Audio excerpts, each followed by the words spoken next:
ప్రయాణం ఎప్పుడు ఒక గమ్యం కోసం మాత్రమే కాదు, కలలను సాకారం చేసుకోవడానికి కూడా. హైదరాబాద్ నుండి ట్రైన్లో తిరుపతి బయలుదేరాను. ఈసారి భక్తితో కాకుండా ఒక ఆర్టిస్ట్గా, ఒక మెజిషియన్గా, యాంకర్గా తంబాలపల్లి, మదనపల్లి దగ్గరలో చాలా న్యాచురల్గా చక్కటి విలేజ్లో ప్రోగ్రాం ఇవ్వడానికి బయలుదేరాను.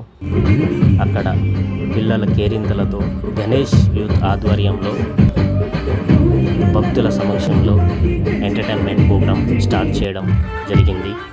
ఫన్ తేజ యాంకరింగ్గా అక్కడ భక్తులందరినీ కూడా కోలాహలంలో నింపడం జరిగింది. తదనంతరం గేమ్స్ స్టార్ట్ చేయడం జరిగింది. ఇంకా బిస్కెట్ ఎవరైతే తింటారో పోయింది. బిస్కెట్ గేమ్ చేయబెట్టదు. అయ్యో, ఇక్కడ బాబు లాస్ట్ ట్రై చేయి. అబ్బా, ఓకే, ఇంకెవరైనా ట్రై చేయండి. ఈ బాబు గణేష్ యూత్ తంబాలపల్లి చాలా చక్కని కార్యక్రమాలు మళ్ళీ మీకు గుర్తుండిపోతాయి.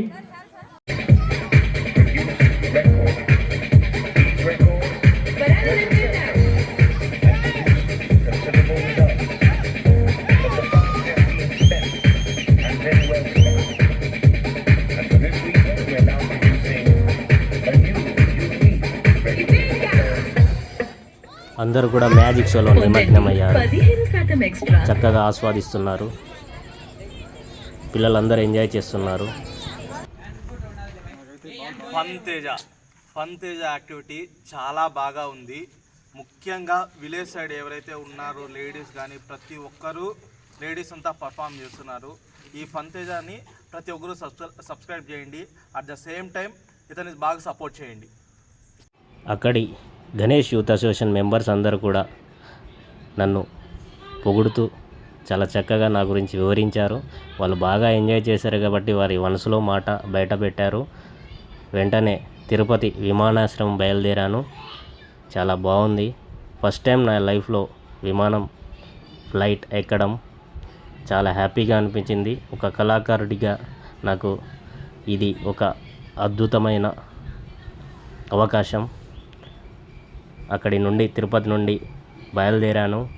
ఎందుకంటే నాకు ఉదయం మళ్ళీ హైదరాబాదులో ప్రోగ్రాం ఉంది కాబట్టి ఫ్లైట్లో రిటర్న్ అవ్వడం జరిగింది. ఎంతో చక్కటి అనుభూతినిచ్చింది.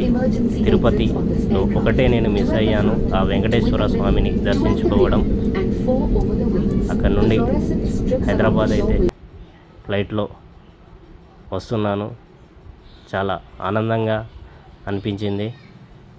హైదరాబాద్ చేరుకోవడం జరిగింది. 45 మినిట్స్లో హైదరాబాద్కి రీచ్ అయ్యాను. Thank you. నా ఛానల్ని సబ్స్క్రైబ్ చేయండి, ఫాలో అవ్వండి.